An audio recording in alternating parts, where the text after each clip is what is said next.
Senator Newman. Yes, thank you. Senator Newman gets the award, Meritorious Service Award, for being the most patient today. Senator Newman, we have before us SB 289. Thank you.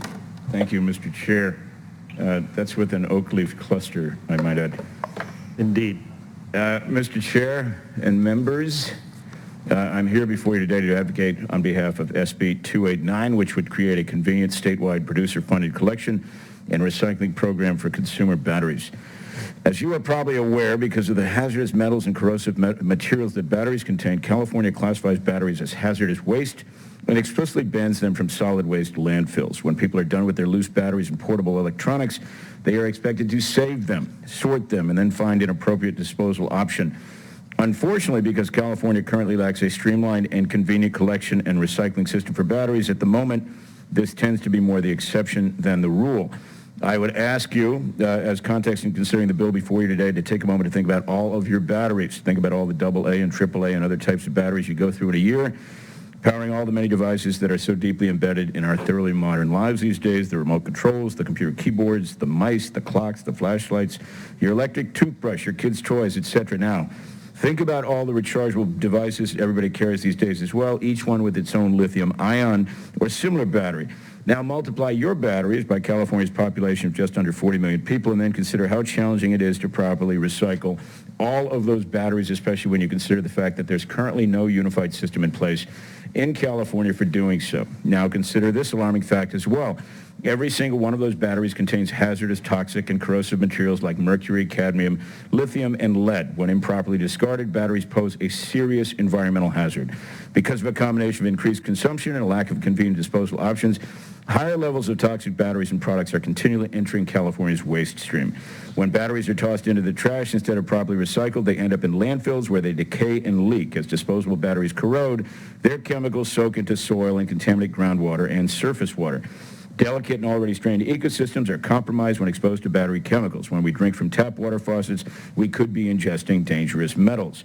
Lithium batteries in particular can be very unstable, and when improperly disposed of, pose serious fire, health, and safety hazards. In fact, over the past decade, the massive influx of improperly disposed of lithium-ion batteries into California's waste stream has resulted in an alarming number of fires in our material recovery facilities, waste collection trucks, and our landfills. When lithium-ion batteries burn, it releases fluoride gas, which poses serious toxic threats to the health and safety of workers, firefighters, and the surrounding community. The vaporized components of burned batteries also get trapped in the atmosphere and pollute lakes and streams in the form of acid rain, as well as contributing to global warming. According to a 2018 California Product Stewardship Council survey, 20 of the 26 material recovery facilities they surveyed experienced at least one fire during the previous 2 years, 65% of which, or almost two-thirds, were attributed to improperly discarded batteries. Without dramatically reducing the number of lithium-ion batteries entering California's waste stream, California will suffer additional fires that will jeopardize waste operations and the health and safety of workers and our communities. You'll be hearing firsthand from one of the lead witnesses this afternoon about the devastating impacts of these fires. Under its provisions, SB 289 will create a coordinated system of free and convenient collection bins for most loose and product-embedded batteries at retail locations across the state to allow consumers to place batteries into the bins for proper disposal rather than discarding them along with the rest of their household trash. The bill would also create a consumer outreach and education campaign to educate Californians and encourage the proper disposal of all batteries. This approach to policy, generally referred to as extended producer responsibility, which SB 289 will apply to consumer batteries, has firm roots in California law and has been previously employed to efficiently and effectively improve recycling for an array of hard-to-recycle materials, from mattresses to automobile tires to, not coincidentally, car batteries. In 2018, this legislature passed by a nearly unanimous vote SB 212, authored by our colleague, former Senator Hannah Beth Jackson, which requires manufacturers in the pharmaceutical industry to take back unused and wasted needles and discarded drugs. SB 289 replicates this model and continues this very positive trend. The opposition is likely to assert that the bill will increase the cost of vital products to California consumers. To that, I would respectfully point out that the costs of these lithium-ion-induced fires, as well as the general environmental danger, are already being borne by our waste and recycling operators, local governments, fire professionals, the environment, public health, and consumers. As a partial consequence, California cities anticipate that garbage rates will increase in the next 3 years. And these lithium-ion batteries, if these lithium-ion batteries continue to cause toxic fires across the state, the cost of ensuring local waste management facilities is certain to increase as well. The producers of consumer batteries do not currently shoulder any of the costs associated with the toxic fires and other environmental harms caused by their products. By enrolling producers as part of a more effective end-to-end system for recycling consumer batteries, we can prevent these disasters from occurring, thereby saving the cost of higher garbage rates while protecting the health of the public, reducing the risk to waste facility workers, and better safeguarding California's land, water, and air. Binding manufacturers and retailers to a system such as this is eminently sensible and fair and consistent with other similar efforts in California and across the nation. You'll likely hear opposition make reference to a similar bill that passed in Washington, D.C. and how this bill could model that one. SB 289 shares a framework similar to the D.C. bill. However, please note that California has roughly 57 times the population of Washington, D.C. and a much different rural versus city divide. Therefore, while we view the D.C. model as a good and relevant set of reference points, an EPR battery recycling program in California will need different requirements based on our size, our demographics, and our recycling structures. Using D.C. as reference, however, we are currently considering making adjustments around performance goals and the sizes of batteries and products collected. The bill's sponsors in my office have been meeting with opposition and will continue to be open to doing so. We're sensitive to their concerns and committed to generating support among all parties while leaving the intent of the bill intact. With me here in the chamber today to testify is Jason Schmelzer on behalf of the California Product Stewardship Council, and on the phone is Joe La Mariana, Executive Director of Rethink Waste. I respectfully ask for your aye vote this afternoon. Thank you, Senator Newman. Well worth the wait. All right. So, Mr. Schmelzer? Thank you, Mr. Chair and members. Jason Schmelzer here today on behalf of the California Product Stewardship Council, one of the three co-sponsors of SB 289. Senator Newman focused on the need for SB 289, so I'm going to focus quickly on the mechanics of the bill. So what does the bill do? SB 289 establishes a performance-based recycling system for loose batteries and consumer products that contain non-removable batteries. Producers would be required to design, fund, and operate a program that will collect and recycle their products. They can comply individually, but the likely result is that they will combine to form a stewardship organization to manage the program on their behalf. The stewardship organization submits a plan to the department, who then checks the plan to make sure that it meets all the statutory requirements. SB 289 would also establish a few different performance goals to keep the program on track, but otherwise it frees up the industry to implement the program that worked for them. It's performance-based as opposed to command and control. The department can adjust those program performance goals via regulations, where all stakeholders have the ability to provide feedback. And I would note, if you look at existing recycling programs, having some sort of flexibility and not having convenience standards locked into statute is quite useful. There's no fee on consumers to cover the program. The industry covers the cost and works out those details amongst themselves. There are penalties for noncompliance, but they're consistent with the last program of this type that was passed by the legislature, and it establishes an advisory committee so other stakeholders can have input into the process. SB 289 is structured similarly to recent legislation, as noted by Senator Newman, that created a program for leftover drugs and needles. If the state can ask makers of vital medicines to mitigate the end-of-life impacts of their products, then the legislature can certainly ask the same of battery manufacturers. To be clear, we have been and will continue proactively working with various opponents, and we feel very positive about the possibility of coming to terms with at least some of them. For those reasons, we respectfully request your aye vote today. Thank you. Thank you, Mr. Schmelzer. Mr. La Mariana, are you on the phone? Yes, I am, Mr. Chair. All right. Thank you so Please much. go ahead. To you and the members. My name is Joe LaMariana. I am the Executive Director of the Rethink Waste publicly owned Regional Solid Waste Management Authority. We were formed in 1982. We're based in San Mateo County, and we serve 430,000 residents and about 11,000 businesses across 11 jurisdictions from East Palo Alto to Hillsborough. About 400 of our workers are based on our facility, and we handle about 500,000 tons of waste materials every year. These workers' safety and our facilities are at serious risk from lithium-ion batteries all 363 days a year that we operate. In 2016, we experienced a firsthand catastrophic fire that we believe was due to a lithium-ion battery at our recycling center. Our facility was closed down for 4 months and caused $8.5 million worth of damages. Over 60 workers were furloughed during this time, and it took about a year to fully repair everything. Before the fire, we had one insurance provider.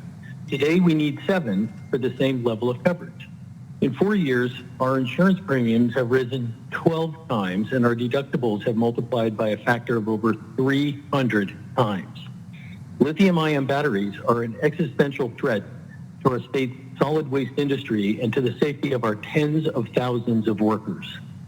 Insurance providers are simply finding it too risky to cover facilities like ours after the extensive damages in 2016 and other fires in our industry. We've implemented many preventative measures to remove lithium-ion batteries from our waste stream, but we're still struggling to get them all out.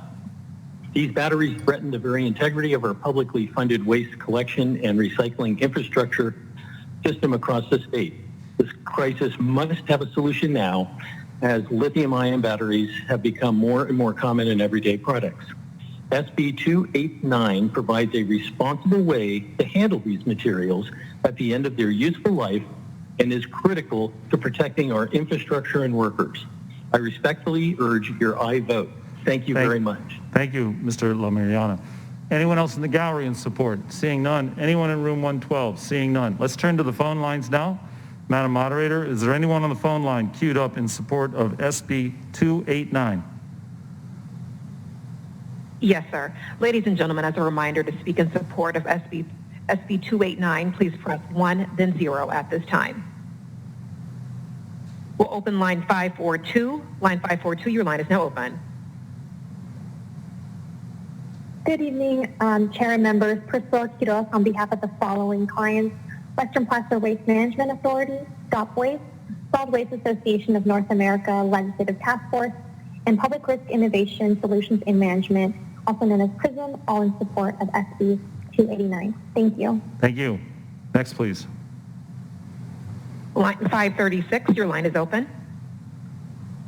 Good afternoon. Catherine Freeman on behalf of the California State Association of Counties, representing all 58 California counties in support. Thank you. Thank you. Line 312, your line is open. Good afternoon, Chair and members. Nick Lapis with Californians Against Waste. We're a proud co-sponsor of the bill and in strong support. Thank you. Line 557, your line is open. Hi, John Kennedy with the Rural County Representatives of California in strong support. Thank you. Line 559, your line is now open. Melissa Romero with the California League of Conservation Voters in support. Thank you. Line 567, your line is open. Faith Conley with the LA County Board of Supervisors in support. Thank you. Line 554, your line is open. Hello, and Chair members. Derek Dolphy on behalf of the League of California Cities in support of SB 289. Thank you. Line 560, your line is open. This is Jim Lindberg on behalf of the Friends Committee on Legislation of California in support. Thank you. Thank you. Line 322, your line is open. Good afternoon. This is Eric Zetz, Merced County Regional Waste Management Authority, in support of SB 289. Thank you. Line 374, your line is open. Good afternoon, Chair and members. Michael Daft with Aprea and McKaylee on behalf of Republic Services in support. Thank you. Thank you. Line 563, your line is open.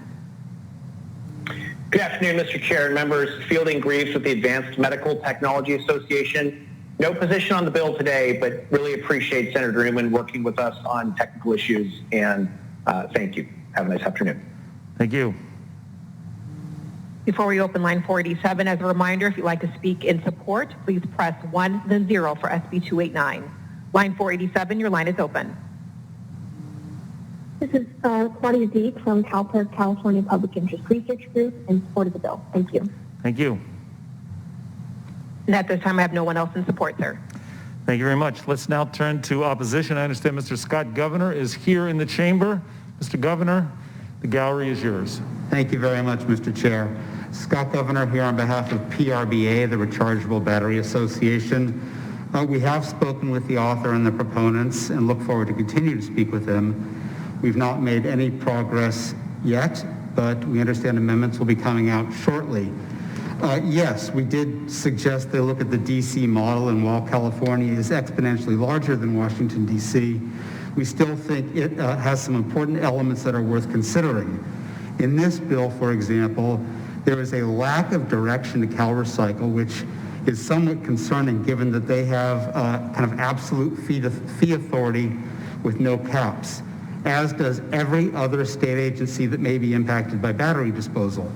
As Senator Newman discussed the environmental impact, water impacts, et cetera, this means DTSC, EPA, DWR, CAL FIRE, et cetera, would all be able to impose fees.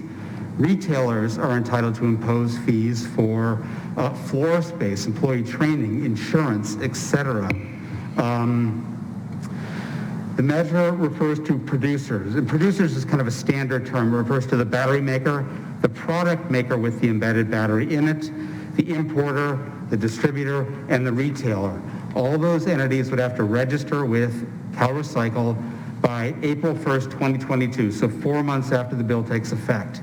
Now, we won't know which of those entities will belong to a stewardship at that point, so the reporting will be entirely redundant.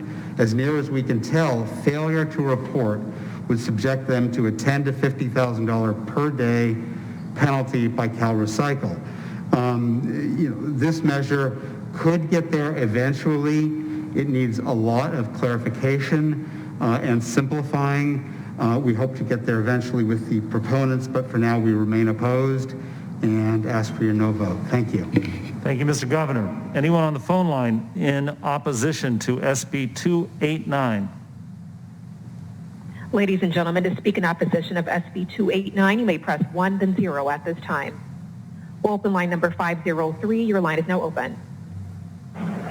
Good afternoon, Chair and members of the committee. Adam Regley with the California Chamber of Commerce in opposition at this time, and appreciate looking forward with the author on amendments to the bill. Thank you. Thank you. Madam Moderator, one second. Let me ask if there's anyone else in the gallery who's here in opposition to SB 289. Seeing none, and I see no one in room 112 in opposition to SB 289. Let's return to the phone lines. Yes, sir. Line 301, your line is open. Thank you. Good afternoon, Mr. Chair and members. Sharon Taylor for the Personal Insurance Federation. We are listed in opposition, but we've been working with the author to address our concerns. We're very appreciative of those efforts and are hopeful that our issues will be resolved soon. Thank you. Thank you. Next. Line 541, your line is open. Good afternoon, Mr. Chair and Senators. Dean Garfield on behalf of the California Retailers Association. We are opposed to SB 289. Thank you. Thank you. Next. Line 561, your line is open. Your line is open. Members, Dawn Kepke with McHugh, Kepke & Associates on behalf of the California Manufacturers and Technology Association, regrettably opposed to SB 289. Thank you. Thank you. Next. Before we open 537, as a reminder, if you'd like to speak in opposition of Bill SB 289, you may press 1, then 0 at this time. Line 537, your line is open. Good afternoon, Mr. Chair and members. Stephanie Morwell on behalf of the Consumer Technology Association in opposition to the bill. Thank you. I have no one else in opposition, sir. Thank you, Madam Moderator. Bring it back to the chamber. I see Senator Wachowski's mic is up. Senator Wachowski. Yeah, Mr. Chair, I sit on the Environmental Quality Committee, so I enjoyed the environmental analysis. I'd like to draw your attention and attention to the author to starting at page 11, when we talk about the prohibition against economic protectionism and embedded in the Dormant Commerce Clause. It appears that while the case cited on page 13, C.A. Carbone versus the town of Clarkston, is distinguishable because this is one city in the state of New York versus the whole state. The language that's used in the annual report and the preference that to prioritize use of in-state processing facilities over out-of-state processing facilities on its face a violation of the Dormant Commerce Clause. So if all the experts or the author could address that's been addressed, this constitutional challenge that this otherwise fine bill has. Thank you, Senator Wojciechowski. Senator Newman, you could address that now or in your close? I'll do that now. So I appreciate your concern, and as this moves forward, I'll look into it. I think you've raised a salient point. Yeah. Artie? I don't know what else to say other than well said, Senator Wojciechowski. The bill will be amended as we move forward, and I'm glad to address it as part of that process. Thank you. All right. I see no other microphones. Yes, I do. Senator Caballero's microphone is up. Thank you very much, Mr. Chair. I just want to thank the author for this this bill. I think one of the challenges we have as we continue to expand the use of electronic devices as well as batteries and use batteries for storage, we're going to have to deal with the real environmental impact that mining for these products has on the world, and the fact that we have places all over the world that mine this really important mineral, the important minerals that go into these devices, and then we're just throwing them into the landfill. So the more that we can set up a reasonable, logical recycling opportunity to be able to take out that material, reuse it, it's going to be in the best interest of all of us. So I support the bill. I'm agnostic as to how we do this, whether it's a fee on the sale of the product that then goes into recycling or the way that it's proposed in this bill, but I think it's really important. Thank you, Senator Caballero. Senator Hertzberg. I want to associate my comments with Senator Caballero's comments about the process, but I got to tell you, I spent 12 years out of government working in the renewable energy space, and the principal area that I was focused on was eliminating batteries, the landfill problems, and all the other challenges. We tend to think that if we have rechargeable batteries, there's extraordinary consequences to this stuff. I was trying to use solar in lieu of batteries, but whatever. But it became so clear to me as I traveled around to so many different parts of the world what a big problem this is. And I don't know enough about his regulatory structure in terms of the bill, but I just wanted to join in because I think this is such an important issue, and I applaud the author for taking it on. It's a very, very big issue. Thank you. Thank you, Senator Hertzberg. All right. Any other microphones? No other microphones. Senator, yes, Senator Hertzberg, you want to say something else, or do you want to just move the bill? He moves the bill. All right. Senator Newman. Thank you, Mr. Chair. Thank you, committee members. So to Senator Caballero's point, here, just a stat. In 2007, according to the Environmental Protection Agency, and that's 14 years ago, people in the United States threw away 2.5 million tons of cell phones, TVs, computers, and printers, and all of the associated lithium and batteries within them.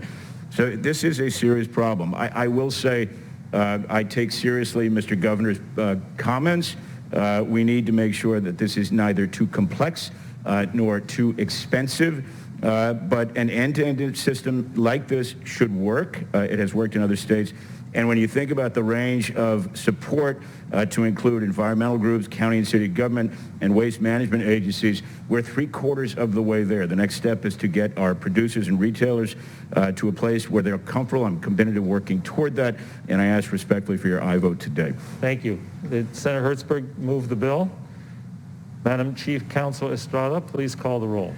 This is SB 289 by Senator Newman with a motion by Senator Hertzberg. The motion is due pass, but first be re-referred to the Committee on Appropriations. Umberg. Aye. Umberg, aye. Borges. Caballero. Caballero, aye. Durazo.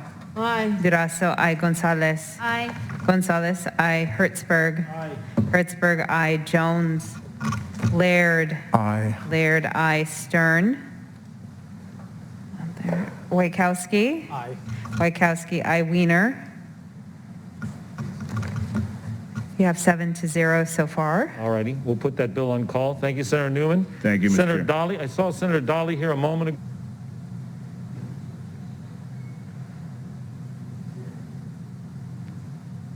All right. Why don't we go ahead? Let's hear Senator Eggman's bill.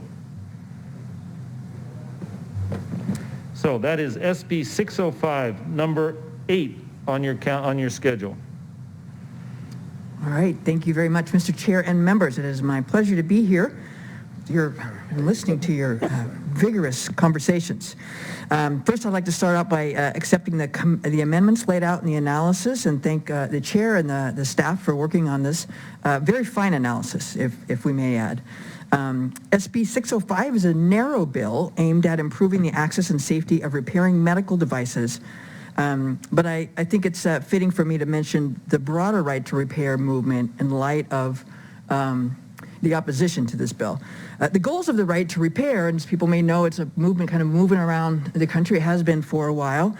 The goals of that are to reduce waste, increase competition for repair, to support local business, to improve product durability, and to restore what it actually means to truly own our own stuff. I think we can probably all agree on those broad principles. And our conversation today, as I said, is happening all over the country.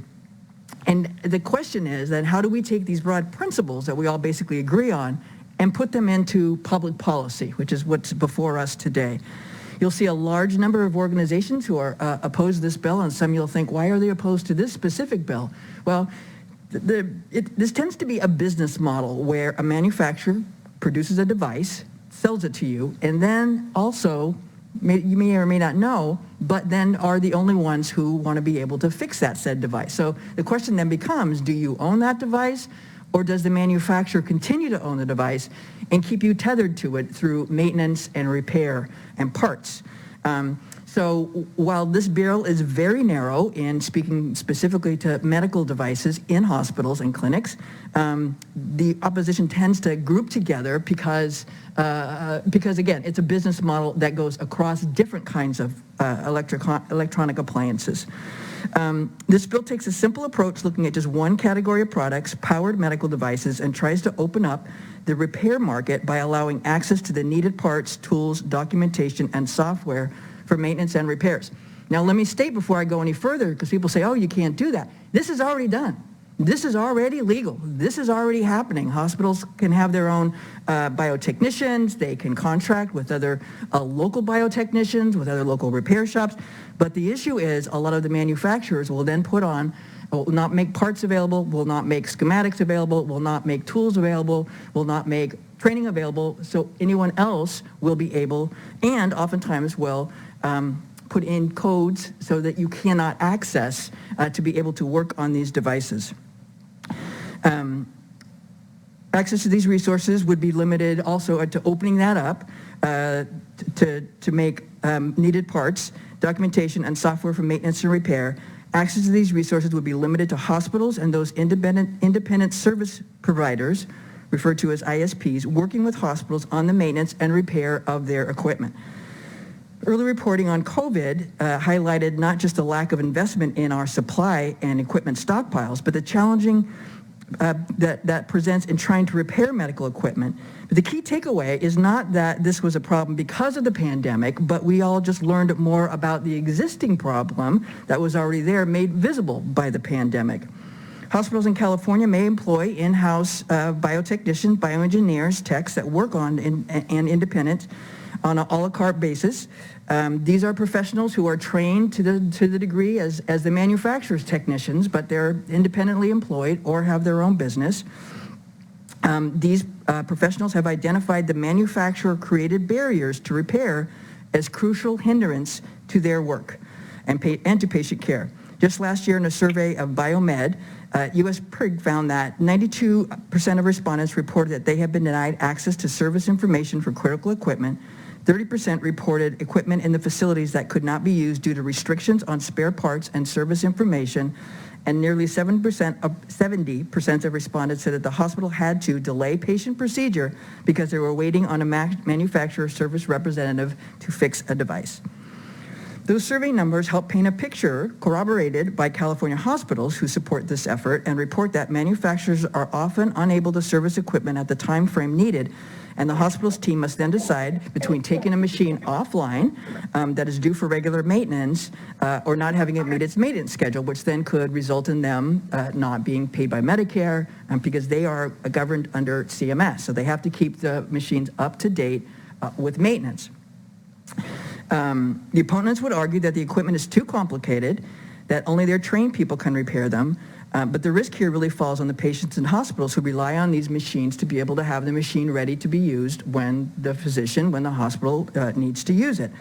All the consumer advocates and healthcare providers agree that this bill could help.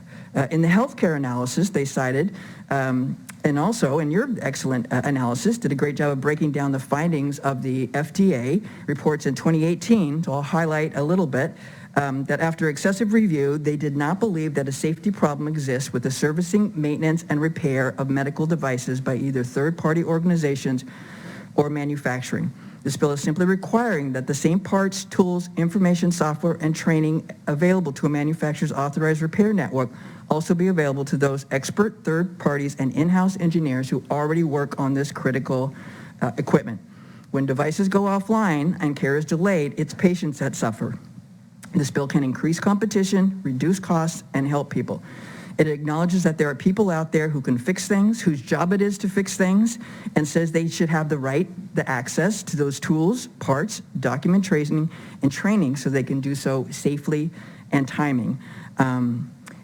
With me here today is Kevin O'Reilly with US PERG and Nader Hamoud, a seasoned clinical engineer manager of 20 years. All right, Mr. O'Reilly, are you available? I am. Thank you very much, Chair Umberg and members of the committee. My name is Kevin O'Reilly. I'm a right to repair advocate with US PERG and CalPERG, a co-sponsor of the bill. Manufacturers routinely restrict hospital and independent biomedical repair technicians, or biomeds, from accessing essential repair materials. At the outset of the pandemic last March, one independent service organization received 100 ventilators from the hospital. Mr. O'Reilly, Can you hear me? Yes. Do you have another device on that's near your microphone? A computer or another phone? I don't have that, so. Okay. All right. I don't know what the difficulty is. Go ahead. Sorry about that. So yeah, as I was saying, there was an independent service organization that received 100 ventilators from the hospitals it works with. And those ventilators needed routine maintenance and testing before they could safely be put into use. But the manufacturer refused to sell the independent the kits needed to do this simply because they were a third party. And as a result, it was more than 4 months before these hospitals were able to put the ventilators from the strategic stockpile into use, meaning 4 months that they could not be used to treat COVID patients. Patients don't have anywhere close to that much time to wait, especially during a pandemic. And this doesn't just happen with ventilators or just within our independent service providers.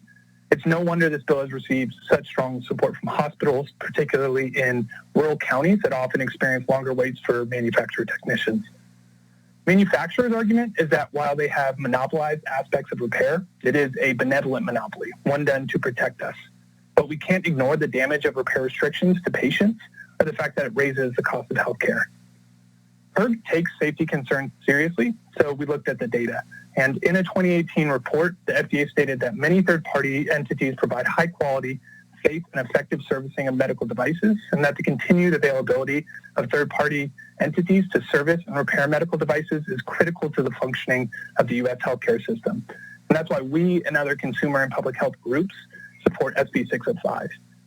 This bill does not make any changes to the existing liability structure.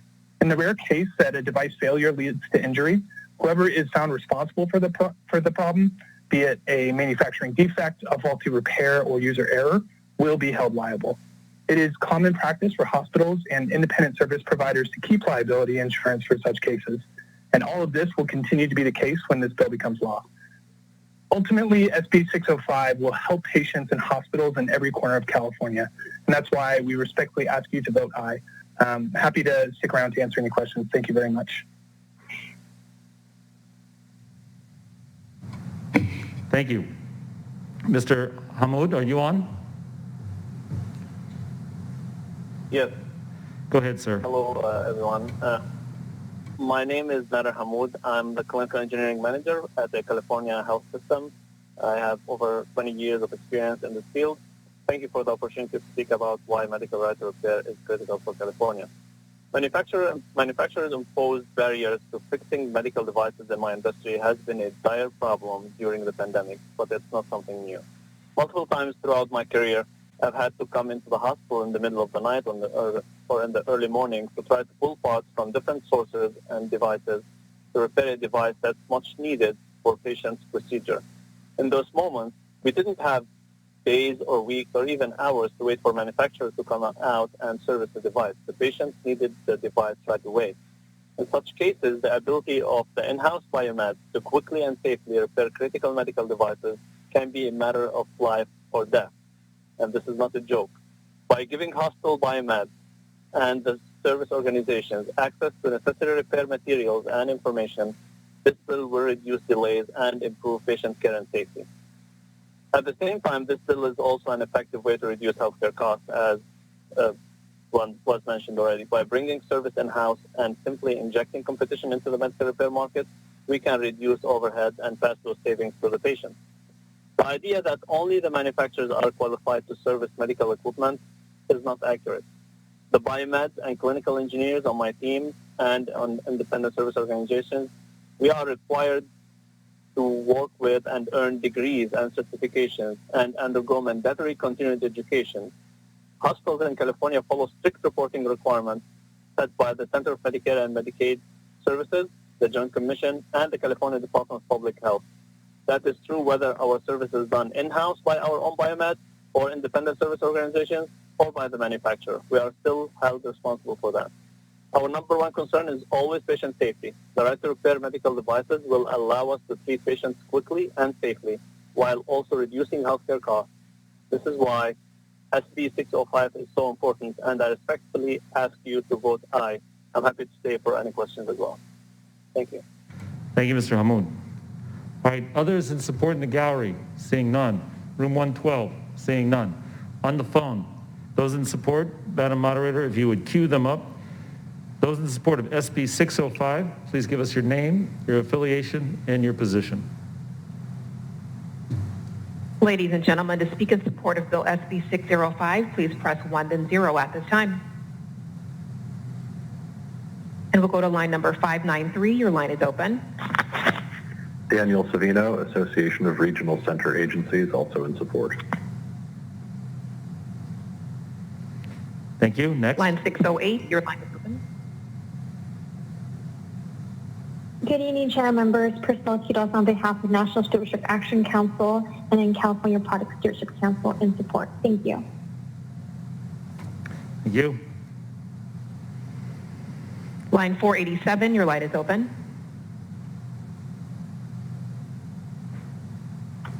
Hi, can you hear me? Yes, go ahead. Yes.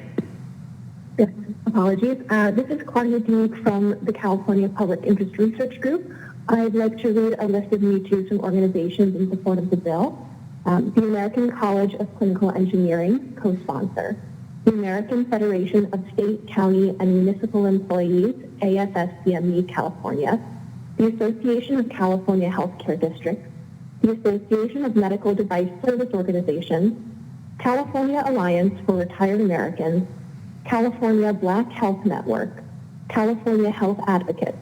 California State Rural Health Association, Consumer Action, EP Radiological Services, Fix-It Clinic, iFixit, co-sponsor, Multi-Medical Systems, Renovo Solutions, Secure Repair, Sodexo, Strategic Healthcare Technology Associates, LLC, the Repair Association, the Story of Stuff Project, Upstream, and the Washington Hospital Healthcare System, all in support of the bill. Thank you. Thank you. Next, please. Line 299, your line is open. Chair and members, Catalina Sanchez with Corbin and Kaiser on behalf of the Electronic Frontier Foundation and support. Thank you.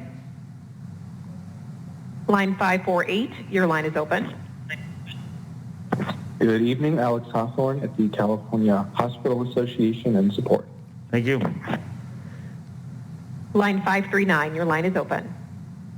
Hi, I'm Paul Kelly, Director of Biomedical Engineering at Washington Hospital and a certified biomedical equipment technician from Fremont. I strongly support SB 605 for our patients. Thank you. Line 609, your line is open.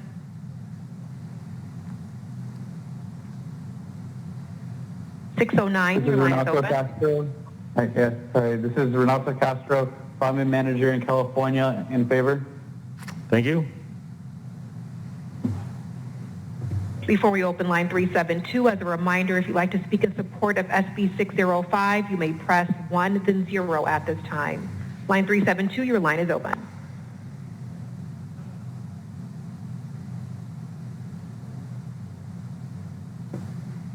Line 372, your line is open.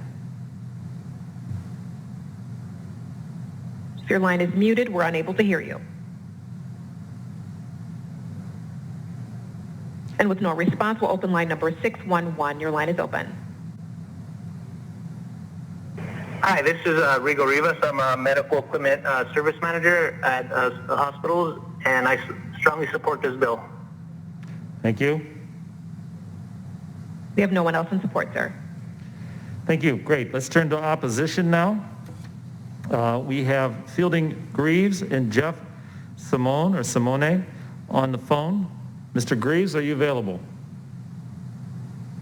Yes, can you hear me, Mr. Chair? Yes, go ahead. Thank you, Mr. Chair, and members. Fielding Greaves with the Advanced Medical Technology Association opposed to SB 605 because of significant patient safety, liability, cybersecurity, and intellectual property problems with the bill. Let's be crystal clear. Medical device companies are the only entity in the healthcare system regulated for medical device repair. Independent repair providers are not regulated by any government entity. Supporters claim they're regulated by CMS, but CMS does not regulate repair of medical devices. This bill eliminates any incentive for independent repair providers to seek authorization from device companies, and authorization is a critical tool for upholding standards, creating accountability for repairs. Because independent repair providers have no regulation, no oversight, and no record-keeping requirements, this will create conditions where negligent repairs will increase, injuries increase, and medical malpractice claims will rise without clarity as to who should be liable.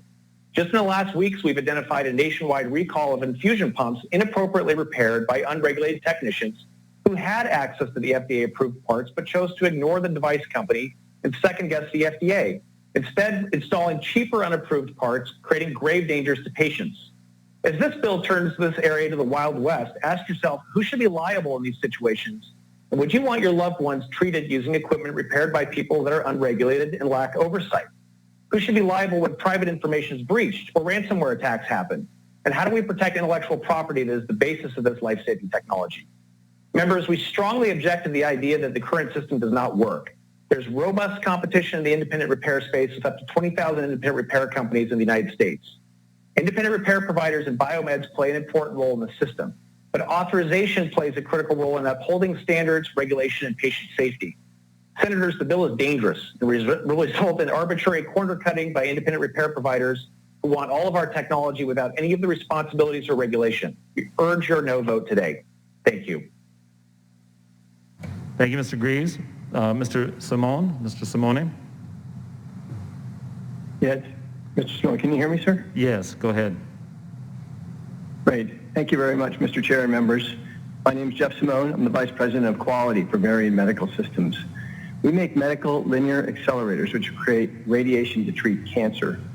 Varian's medical linear accelerators are sophisticated machines, and our equipment is located within shielded bunkers and have special power and water requirements to ensure safety for patients and the clinical care staff. We respond to service calls anywhere in the state of California within 30 minutes because our highest priority is to ensure patient care continues.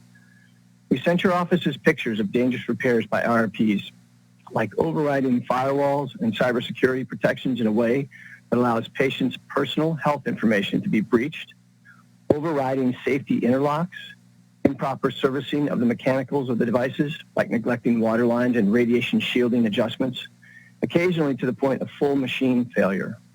The ultimate liability for a machine ends up with us, even though we had no knowledge what was being done by the IRPs, who are not required to maintain records. There's no liability protection included in this bill for us when our machines are adulterated by others.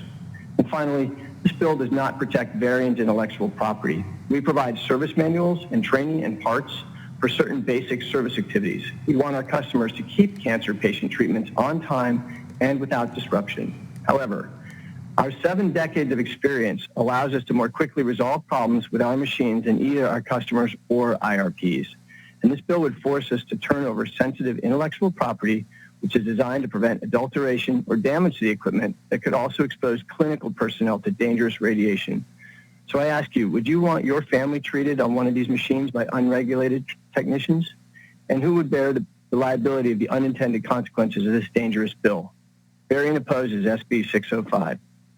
Thank you, Mr. Chairman. Thank you, Mr. Simone. All right, now turning to those in the gallery. Anyone else in the gallery in opposition? Seeing none. Room 112, seeing none. On the phone, Madam Moderator, if you would queue up those who are opposed to SB 605. Ladies and gentlemen, if you wish to speak in opposition of SB 605, you may press 1, then 0 at this time.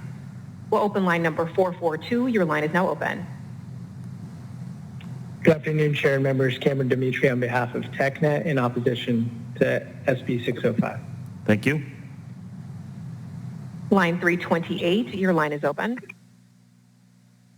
My name is Mark Mayfield. I'm a field engineer in California with Hologic, and I oppose this bill.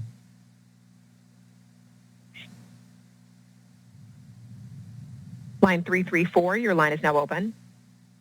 Thank you, Chair and members. Lauren Aguilar on behalf of Hologic, also in opposition. 325, your line is now open. My name is Timothy Schultz. I'm a field engineer in California with Hologic, and I do oppose this bill.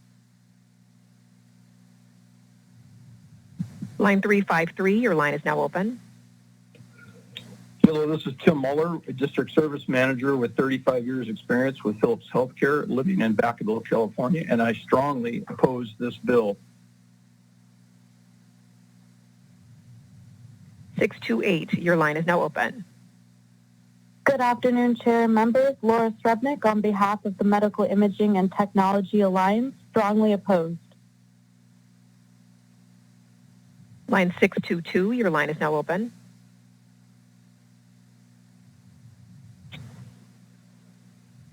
Line 622, your line is open. If your line is muted, we're unable to hear you.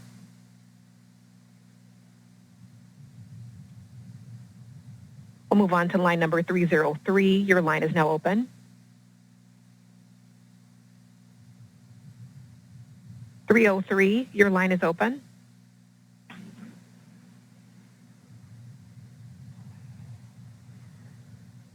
Your line is open.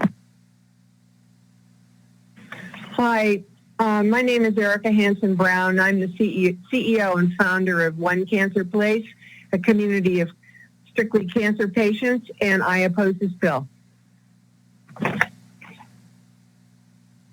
Line 469, your line is open.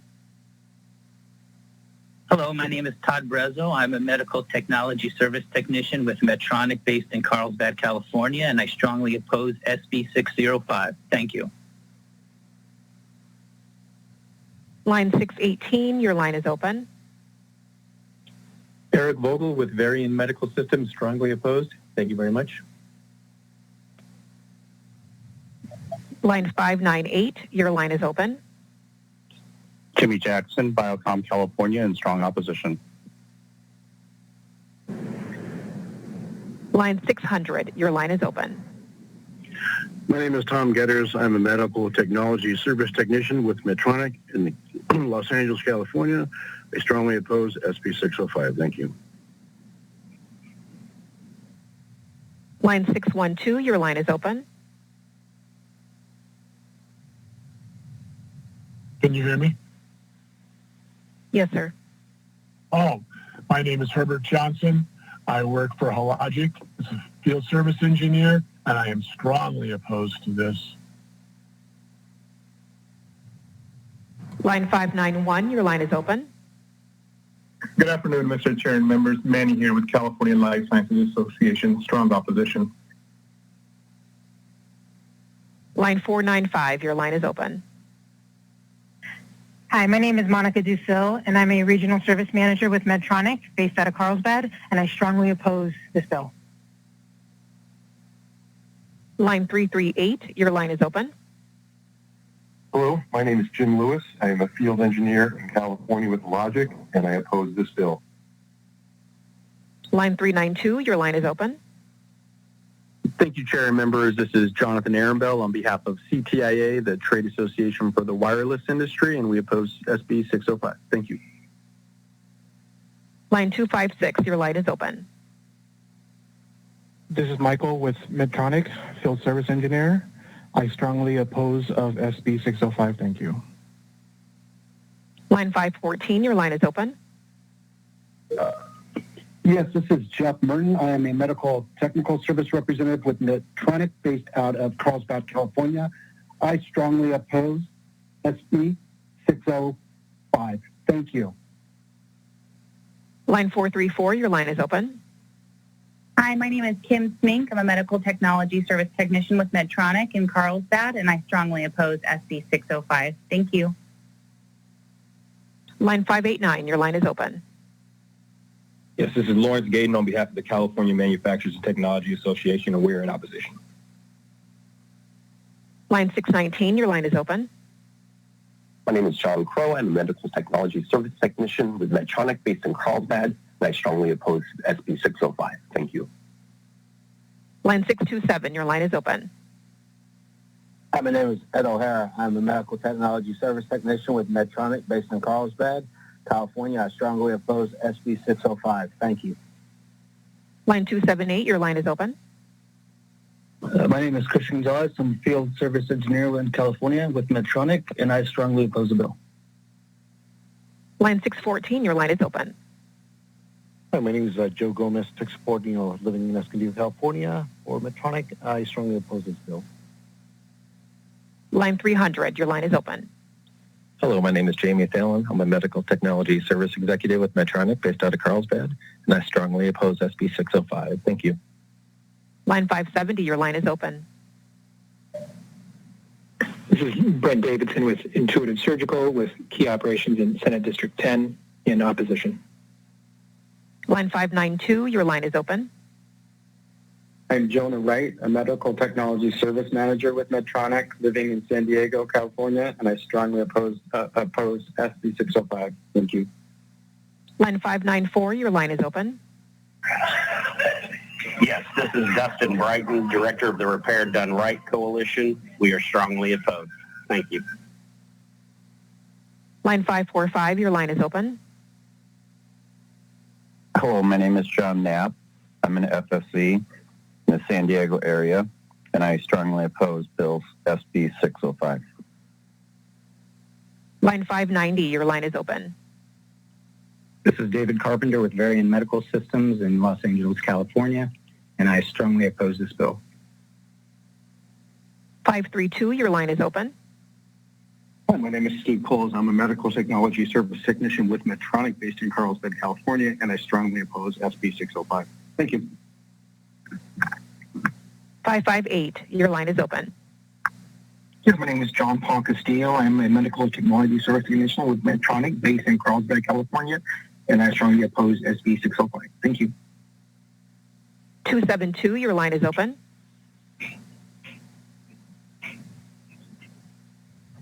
Line 272, your line is open. Hello, can you hear me? Yes, sir. Yes, my name is Lloyd Fong. I am a medical technology service technician with Medtronic based in Carlsbad. I'm strongly opposed SB 605.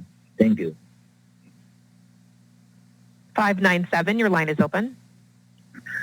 My name is Randy Mathis. I'm a medical imaging service manager with Philips Healthcare with 32 years in this industry. In the interest of patient safety, I strongly oppose this bill. 599, your line is open. Afternoon, members. This is Jamie Huff with the Civil Justice Association of California. Respectfully opposed to the bill. Thank you. 603, your line is open. Hi, my name is Jirek Zaduri. I am a field engineer in California with Hologic, and I oppose this bill. 601, your line is open. My name is Matthew Bird. I'm a field engineer in California with Hologic, and I strongly oppose this bill.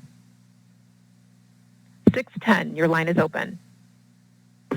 Hi, Anastasia Remakova, employee with BD in San Jose, opposed to this bill. 605, your line is open. Hi, this is Kristen Kilheffer with Siemens Healthineers, based in with a California employer in opposition to the bill. Thank you. 632, your line is open. Mr. Chair and members, David Topp on behalf of Abbott Laboratories and our 7,000 medical device employees in California in opposition. 607, your line is open.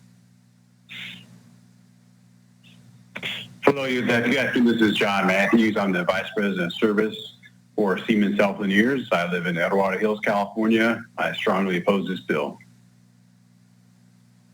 633, your line is open. My name is Jennifer Barnes. I'm a Medical Technology Operations Manager with Medtronic, and I strongly oppose this bill. 634, your line is open. Hi, this is Christy Marquez with BD in San Diego, and I oppose SB 605. 635, your line is open. Hi, this is Inderdeep Gill. I'm a certified biomedical equipment technician at UCSF Medical Center, and I stand alongside the thousands of healthcare technology management professionals in opposition to this bill. Thank you. 638, your line is open. Hi, I'm Matt Back, representing Edwards Life Sciences in opposition to the bill. And as a reminder, if you'd like to speak in opposition of Bill SB 605, you may press 1, then 0 at this time. And we have one person with an operator. One moment, please. 622, your line is now open.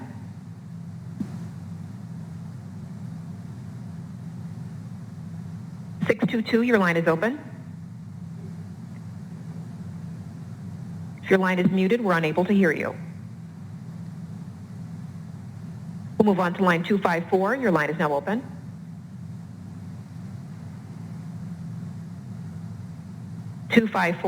Your line is open. If your line is muted, we're unable to hear you. We'll move on to line 615. Your line is open.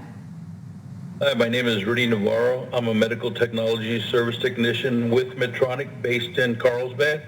I strongly oppose SB 605. Thank you. 637, your line is open. Hello, my name is Frank Vasquez with Tech Support based out of Medtronic Carlsbad, and I oppose SB 605. And at this time, we have no one else in opposition. Thank you very much, Madam Moderator. I see no microphones here on the floor already. Thank you, Senator Eggman. Senator Eggman, just a couple observations is that I note the concern with respect to IP. I share that concern, and I also note the concern with respect to particular issue areas or industries or devices that may require more sophistication, more training than others. And you and I have spoken about this briefly, but I assume you'll be amenable to further improvements to the law to make sure that IP is protected and that in certain areas that require more training, for example, or more technology, that you'll be amenable to entertaining such carve-outs. Certainly, Mr. Chair. We've been working in this space for years, and we'll certainly do whatever we need to do to address issues. As we've stated, we don't think there's IP issues, but we certainly respect that there could be a difference of opinion, and would be willing to look at that. And as well as like we've continued to narrow, and we are certainly open to narrowing further if need be. Thank you, Senator Eggman. All right, you get her close. Oh, I'm sorry. Senator Jones, is your microphone up, Senator Jones? I was not, sir. I'm sorry I missed the opportunity for committee comments. I just had a quick question, and I know that I don't think CMA has opined on this yet officially, but I keep hearing that they may have opposition, and I think one of the things that they're looking for is amendment dealing with medical malpractice for the doctors. So I was just wondering if you'd had those conversations, where you are at in that process. And then a lot of the callers that were calling in today are from my area, so I need to look into that too. So if you can just address the CMA thing, that'd be great. Certainly, yeah. We have just heard recently from CMA that they may have some issues. Their issues are around immunity, malpractice, as we would understand. There already exists in the state of California third-party, right? So whoever is responsible is responsible. So we have reached out for conversations, and we'll certainly be working with them going forward. And yes, the biomed company that services the equipment, a lot of them are in your area, so I'm sure that's, we heard from a lot of them today who are employed by the manufacturer and service folks. I noticed that the bill has bipartisan support. I'm going to lay off today, but we'll continue conversations with the author. Thank you, Senator Jones. Senator Borges, is your microphone up? Yes, sir. Go ahead. Thank you. We certainly had a lot of callers. There's a lot of interest in this bill. I'm kind of torn, as I imagine a lot of our colleagues are, and I'll use the example of something that was kind of frustrating to me once, like a watch. Let's say you have a watch and you want to send it to a repair shop, and next thing you know, it would do away with the warranty because maybe it's not an authorized repair shop or working through an authorized dealer. And I think it's on one side, it could be helpful to have as many individuals trained in how to repair these devices as possible, because it facilitates the circulation of the product, it circulates the technology base, and those learned in how to be a part of it. On the flip side is, even though these are largely publicly available materials, there is some concern about intellectual property loss. And I didn't know if you had any comments on, could you not just simply create an authorized repair entity that would be bound, for example, to some form of non-disclosure, so you still get what needs to be done through a third-party repair, but there's intellectual protections? Is that something that's been discussed at some length? I believe when they did the last study, that's what they suggested to the manufacturers, that they put in some kind of password coding to be able to get through, so they could maintain what they needed to for intellectual properties, but still maintain access to fixing it. But I would ask my experts if they'd like to comment as well. Yeah, this is Kevin O'Reilly with US Berg. I can add to that. The one thing that I'll mention about intellectual property is we submitted a letter on behalf of 12 IP legal experts who all stated, in support of the bill, stating that repair materials have been backed up both by Congress and the courts time and time again as not something that can be protected by copyright. So, this bill is not about trying to get any sort of, trade secrets. In fact, there is an exemption written into the bill to make sure that, nothing in the bill would require a manufacturer to provide a trade secret as long as that doesn't have to do with repair or service or something of that nature. So we absolutely don't want to expose any sort of manufacturer trade secrets, and we don't believe that this bill puts that at risk. Maybe could I ask a point of clarification, Mr. President? Sure, go ahead. Mr. Chair, excuse me. That getting educated through that manufacturer and that whole line of information, did I hear that correct, that there is no trade secret component in the revelation of the functionality of those products?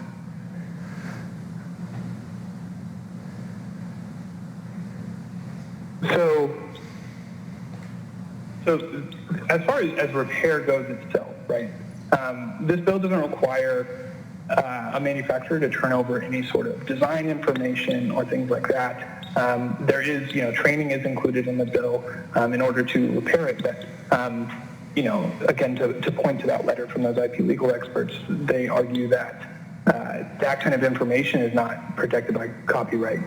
That said, I think that the protections that we have in place to make sure that there is no loss of trade secrets. And also, the one other thing that I would add is that the biomeds working in hospitals and for ISOs are not looking to try and put any sort of competing device on the market, right? What they want to do is make sure that the patients in their hospital that need care, that need the equipment, this equipment in order to receive, life-saving treatment, that they can fix that equipment and make sure that those patients get the best care possible.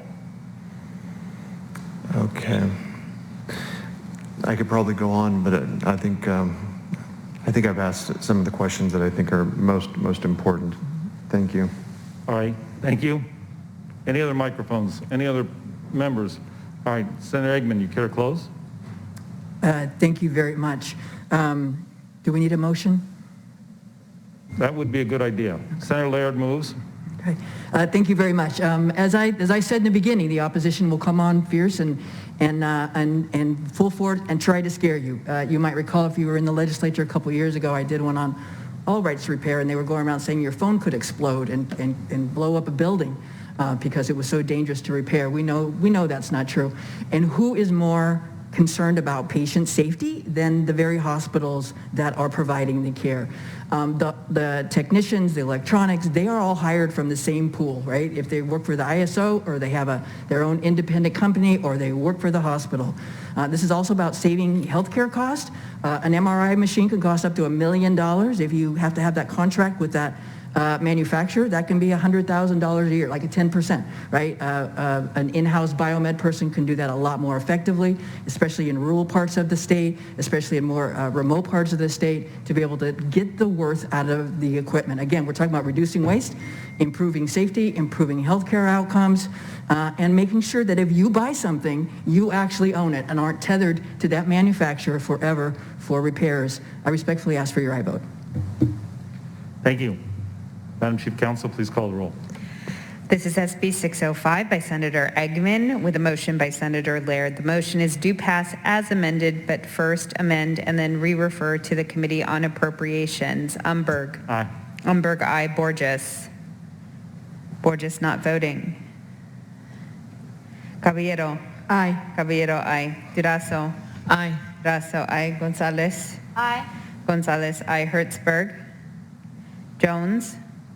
Laird. Aye. Laird, aye. Stern. Wykowski. Wykowski, aye. Wiener. We have 6-0 so far. Thank you. We'll put that bill on call. Thank you, Senator Eggman.